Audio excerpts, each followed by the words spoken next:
Hello and welcome to Coyote Corner alongside former USD defensive back Andre Fields. I'm Jay Elsen. Well, it's been an emotional couple of weeks for the Coyotes, Andre. First the season opener at Montana, followed by Saturday's home opener against Colgate. Is there a greater feeling for any football player than getting the chance to play in front of your home crowd for the first time? Your friends, your family, your teammates, your classmates, your girlfriend, and even maybe the girl that you want to impress, they're all going to be at that game. So no, there is no greater feeling than performing well in front of your home crowd. Well, Coyotes certainly fed off the energy of that crowd a lot on Saturday when their 11th straight home opener by a score of 31-21 over those Colgate Raiders. Let's take a look at Saturday's storylines, starting with the rush defense. So the Coyotes struggled against the run at Montana, Andres. Same story on Saturday. Colgate racked up 97 yards on the ground in the first quarter alone, 237 for the game. Here's what senior linebacker Tim Marlette had to say about that. Their quarterback pulled it and ran a lot more than Montana's did. He was real shifty and real crafty about it too. So once we settled in and really put emphasis on knowing where he was and when he had the ball, we did a lot better job stopping it. All right, Andre, well, you heard it from Tim right there. It progressively got better as the game wore on, which is, what you certainly hope is that you can make adjustments and improve upon the things that might be hurting you early on. But still, 237 is, I think everybody can agree, is too big of a number. Yeah, it's definitely a huge number. You don't want to have this be a trend, and right now that's what it's been the last 2 weeks. They're definitely going to have to make sure that they keep this at a point of emphasis. They need to stop the run. Giving up 5 yards per carry means that they're giving up a first down with every 2 carries. You can't do that because going into the Missouri Valley Conference, there are a lot of experienced quarterbacks running the same type of system, and if you can't stop them, it's going to be a very, very, very long year. Yeah, now on the other hand, USD was able to establish the run themselves. It's something they were not able to do in week 1. Coyotes finished with 235 yards on the ground. Senior running back Marcus Sims says credit for that starts up front. Without the guys up front and Quinn McMartin, my fullback, he did a great job. I mean, without them, I wouldn't have got as many yards as we did, and we did a great job, I think. All right, now these numbers really stood out, and Marcus Sims averaged 9 yards per carry, over 9 yards per carry. Vandermountain ran for almost 80 yards. Jasper Sanders did well.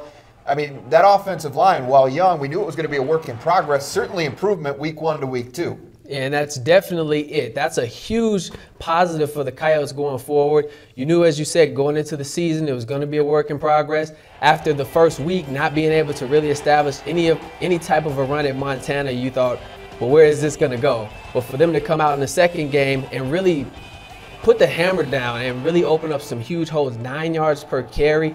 You got Jasper Sanders off to a good start. It's great to have 2 backs that can rush well, especially in this conference. So going forward, there's a lot to build on for the Coyotes. They're going to need that balance as they go into the Missouri Valley. Yeah, Sanders actually had 1 drive where he had 6 carries, 35 yards, and a touchdown alone just in spelling Sims. Right. I mean, and both of them were getting to the second level consistently on Saturday, so certainly some encouragement there for that young offensive line. Well, as for Josh Vandermountain, he gets his first win as the Coyotes starting quarterback. Solid all-around effort from the sophomore, 12 of 15 for 102 yards, 1 interception through the air, also ran it 11 times for 78 yards and 2 touchdowns. And obviously, we wanted to hear what Josh had to say about his continued development.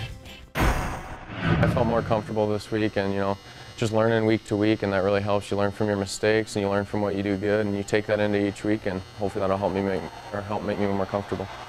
Now, obviously, Coyotes hoping for continued development with Vandermountain, just like they are with that offensive line. But week 1 to week 2, I think there certainly was some improvement to speak up for number 16.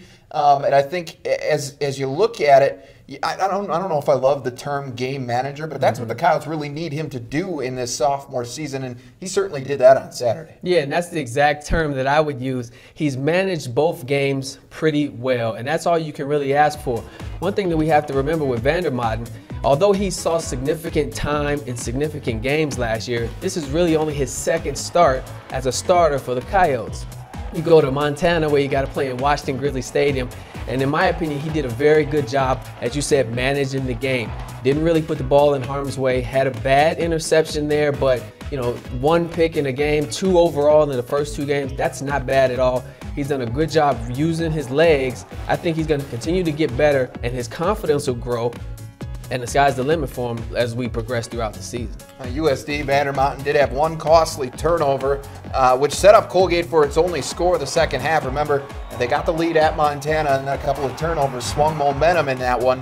It goes without saying, but that's something that has to be eliminated. Not turnovers in general, but turnovers in the spots that they've been having them. Exactly. Turnovers hurt any football team on any level, so you don't want them, period. But if you're going to have mistakes, you want to make them early, and you want to make them in spots where you can kind of overcome them.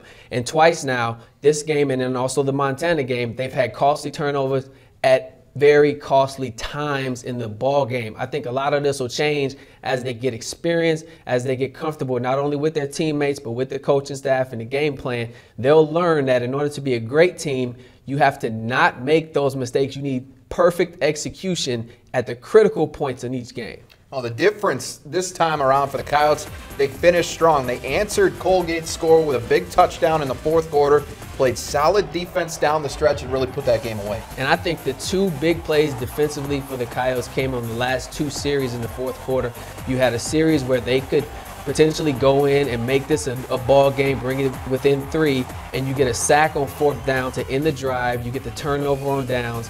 Then you come right back with the very crucial last drive of the game where they still have a chance maybe, and you get an interception. I think those two plays show that they're learning how to finish games and close out games. They're going to need that experience and the memory of those two big plays as they get into critical situations later in the season also. And linebacker Tim Marlette really echoed your thoughts. Let's hear what he had to say about it. We actually batting 1,000 in the fourth quarter. We haven't given up any fourth quarter points yet. Now we just gotta come out in that third quarter and post shutouts too, and then we'll really feel like we've completely finished the game. All right, well, Saturday's win was the 189th of Joe Glenn's career, but his first as head coach of the Coyotes. Find out how he felt about the team's performance when we come back. Hey, welcome back to Coyote Corner. Jay Elsen, now joined by head coach of the Coyotes, Joe Glenn, here at the Dakota Dome. And Joe, 31-21, you get the win here on Saturday in your home opener. It's also your first win as head coach of the Coyotes, and that I'm sure feels really good. It's a terrific feeling. I've referred to it as a Kodak moment for myself, but it was a sensational weekend for the victory for the Coyotes over Colgate, and then also we had Hall of Fame weekend, and the 68 team was enshrined. Couldn't have been better. All right, now let's get into the game. 31-21 again, the final. Let's look at the first half, the highlights. And Colgate comes in, they get the football first, and they did a lot of things that Montana did in the sense of no huddle offense and a lot of running. And they started that with their quarterback, Gavin McCarney, who looked impressive. Second verse, same as the first. Could get better, going to get worse, it looks like. No, we're working on it. That Veer scheme has been tough for us, but we did catch up to it a little bit in the Montana game. And second half of this game with Colgate, I thought we got a lot better, only gave up a touchdown on a short field. We're getting better at it, but we need to keep working. McCarty leads them down the field, 15 plays, 79 yards, and Colgate takes a 7-0 drive. But your offense comes right back on their first possession. Marcus Sims starts it off nicely with a big run. He had another big run later. Josh Vandermountain hits Will Powell on the drive, and then Josh caps it off with a pretty acrobatic 2-yard touchdown, and you guys tie it up at 7. But that had to feel good getting that answer immediately. We did answer immediately, and it was important that we did. And we thought it would be this type of game. We thought that they had a good offense. We have pretty good offense, and we just needed to wade into the game defensively and get better, and we did. Colgate starts to move the ball again on their second possession. McCarney, another big run for 16 yards, and they end the first quarter with the football in the midst of that drive. He had 5 carries for 52 yards in the first quarter, rather. But it really got interesting at the start of the second. They faced 3rd and 8 at your 24-yard line, call a timeout. They don't get the first down, but they elect to go for it on 4th and 6. And then McCarty, who didn't throw the ball a ton on Saturday, makes a really nice pass, and Chris Looney makes a really nice touchdown catch, and they take a 14-7 lead. We were in man coverage. The guy was covered, and they made a play. The quarterback made a huge throw and a great catch. And we had the ball once in the first quarter, so it's got to be really important for us to come out, get them off the field, and not let the other teams control the ball on us for a whole quarter to start the game. Now you guys come out though, next possession, first of the second quarter, go 3 and out, and Zwiefelhofer has to punt it away. that's where the defense comes up really, really big for you. I thought it might have been even the turning point of the game.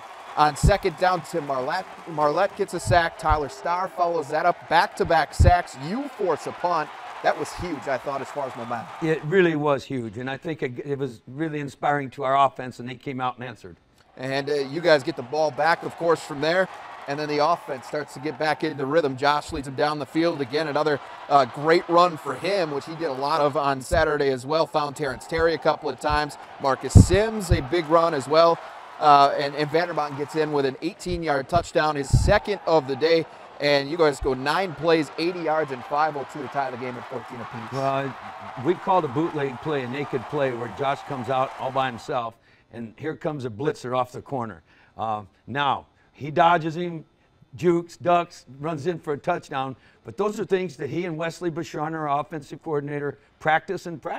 That's so he's designed to be a running quarterback, a throwing quarterback, a juking quarterback, and those are things that he works on, and he does a great job of it. You forced them to punt it away in their last possession of the first half. You guys get it in a pretty good spot. Maybe a chance to add a field goal before the half. Time management issues, what happened there? You know, all the above. We did complete a pass there real quick. We had no timeouts. We didn't get out of bounds, and we're right there. So we need to stop the clock and should have got out of bounds. We didn't get a ball spotted very quick on that. I think 9 seconds ticked off. I asked the crew if they could put some time back on the clock because there was some reason they were slow to spot the ball. We didn't get that. We need work at it, and it's early in the season. We'll get better at it. So the Coyotes and Colgate go to the half, tied at 14 apiece. We'll be back with Coach Glenn right after this to look at the second half. You're watching a Kyle Porter on Midco Sports Network. And welcome back, Jay Elsen, head coach Joe Glenn. And let's take a look at the second half. Joe, you came in, tied 14-14 out of the locker room. You get the ball first to start the second half, and you get a nice long drive out of the break. And that's so huge, coming out of the locker room and getting some points on the board. We talked at halftime of how short the game had gotten. In fact, their quote was that they were going to try and shorten the game, and they were very deliberate, very slow at the line of scrimmage, trying to shorten the game up, worried about their defense. And we talked about it getting one possession in the first quarter. I said, guys, every snap, every possession has got to count. And boy, did they come out ready loaded for bear, and we rolled right down and had a good drive to take the lead. And 9 plays, 64 yards in 4 minutes and 10 seconds, capped by a Jasper Sanders 7-yard touchdown runs. He had 6 rushes for 35 yards on that possession alone. Colgate gets it back on their own 14 after a holding call on the ensuing kickoff. Move it up to about midfield, and that's where things got a little nuts for a second as McCarney kind of rolls out trying to make something happen, and Emilius Davis comes from behind, sacks him, forces a fumble. Kenny Greer recovers it, and that's a big play just because he forced the turnover, but you're holding your breath at the same time a little bit because your All-American linebacker, Tyler Starr, didn't initially get up off the field. Well, there must have been some banging going on. I did not see it, but some big collisions going on there, and Tyler did sprain his ankle. We'll see how that is. But Emilius, we really needed a play there. He came through for us, and heads up, Johnny on the spot, Kenny Greer. And you guys take that, and you move into position. You got down deep into their territory and backed up a little bit. A couple of plays didn't go your way. You end up settling for a Kevin Robb field goal to go up 24-14.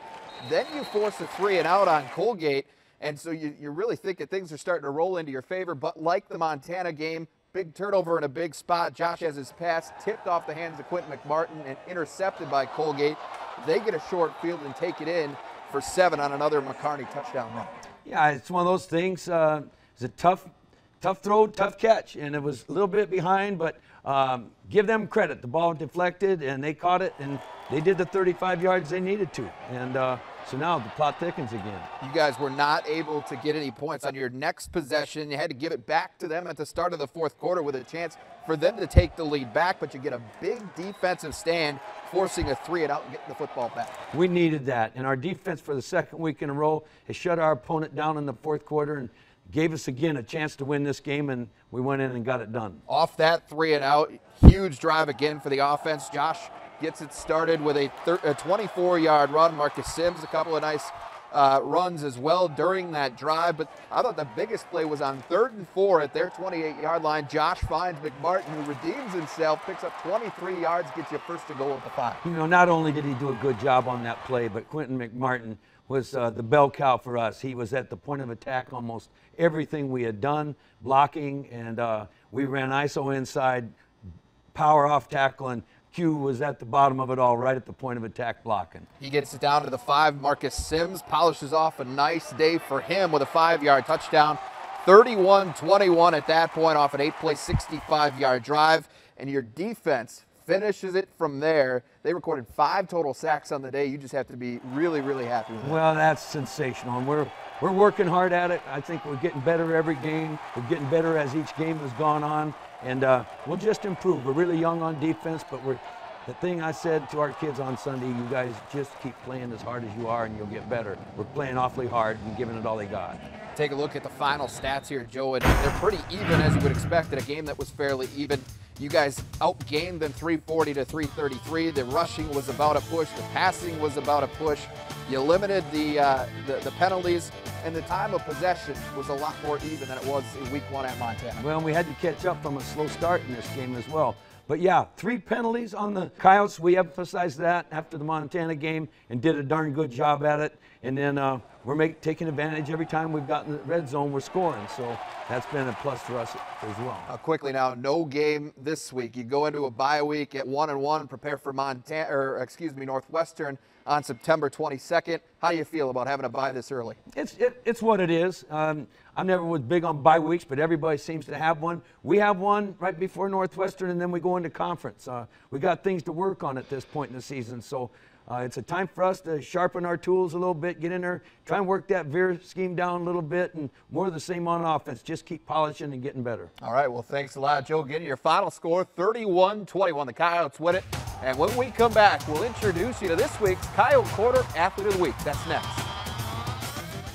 And welcome back. Marcus Sims must have had a feeling that Saturday was going to be a big day. USD's senior running back sent out a tweet just hours ahead of Saturday's home opener stating, quote, "Wake up in the morning with one thought, I gotta get it," end quote. Well, he got it all right. Sims carried 14 times for 127 yards and a touchdown in that win over Colgate, and that earned him our nod as Coyote Corner Athlete of the Week. Marcus Sims has the mentality that every coach loves in a football player. What's cool about Marcus Sims is that every night he comes out to practice with the lunch bucket and his blue collar and his hard hat on. The guy works and works and works at it and tries harder every game. And he's one of the most hard-working backs I've ever had. That workmanlike approach was a huge help in Sims' climb to the top of the Coyotes' depth chart. After redshirting in 2008, he spent the next 2 seasons earning his stripes on special teams. I made a lot of plays on special teams, and they saw that, and they had the confidence in me to trust me at the running back position. The Brooklyn Park, Minnesota native got his first extended look at running back as a junior, and he seized the opportunity. Sims averaged over 5 yards per carry while leading the team in rushing. I mean, it's definitely tough sitting behind a guy, but I just stuck with it. I just trained hard, and I knew my time would come eventually, and when it did come, I was ready to take it. I want to be a reliable back. Don't want to just have a big game here and there. I want to be able to do that each and every week. While he locked up the starting job for his senior season during fall camp, Sims is making one thing abundantly clear. His work isn't done. I'm just the type of person that always in the weight room, always doing the extra, and I definitely won't let up, and I just want to establish that I will be the top back this year. So. All right, Andre, here's a guy that's averaged almost 5.5 yards per carry in his career at USD. There's not a coach out there, I don't think, that wouldn't love that kind of number out of their running back. Absolutely not. And I'm sure both Marcus Sims and the coaching staff expect that number to go up as the season goes on, especially with the performance of that O-line this week and everybody getting comfortable as they progress on. All right, well, some of the greatest Coyotes of all time were in attendance on Saturday. We'll introduce you to the newest members of the Coyote Sports Hall of Fame right after this. And welcome back. Well, each year, the University of South Dakota immortalizes a group of people that have left a significant mark on the USD athletic program. The newest members were inducted into the Henry Hyder Coyote Sports Hall of Fame during a special ceremony on Saturday morning, and a couple of them were football players. Bill Gasson was an All-American nose guard for the Coyotes in 2002. After recording 22.5 tackles for loss, he still holds the school record in that category with 50.5. for his career. Meanwhile, Philip Meehan did a little bit of everything for the Yotes in the mid-1990s. He's the only player in USD history to top 1,000 yards rushing, receiving, and on kickoff returns. Meehan also holds the school record for consecutive games with at least one catch at 34. Now, one of the top teams in USD history was also recognized on Saturday. The 1968 Coyote football team finished 9-1 with its lone loss coming against eventual national champion North Dakota State. They broke a number of team and individual offensive records in that season, became the first Coyote team to be ranked nationally. We had an outstanding quarterback in Jim Foster. We had good running backs. Bobby Cook was, of course, an outstanding running back from Wisconsin. The defense was good. We were fast. We had good speed, and they just got after it. All right, Andre, now 40 of the 48 members of that Coyote football team from 1968 actually made it back to Vermillion last weekend for all the festivities. And Joe Glenn was a member of that team as a backup quarterback. Said a lot of the guys hadn't seen each other in 40 years, so it really was a special day for him. And he joked afterwards, though, that it's a good thing he got a win because he probably would have gotten tarred and feathered otherwise. Yeah, you know they would have gave him stuff if he hadn't won his first game. So luckily for him, he was able to pull it off. But I'm sure it was a good time seeing all of his old teammates back. All right, now quickly, coming in, you're only 3 weeks into the season. This week, a bye week. No game this week at Northwestern on September 22nd. If you're a player, does it feel too early to be getting a break? You just got into it. Yeah, definitely too early. You're just getting into a rhythm, and now you got to take a break. You'd much rather have it at mid-season, but it's on the schedule, so you just got to deal with it. All right, and that's going to do it for us for this week. For Andre Fields, I'm Jay Elsen, and we're going to be back here next week with another episode of Coyote Corner.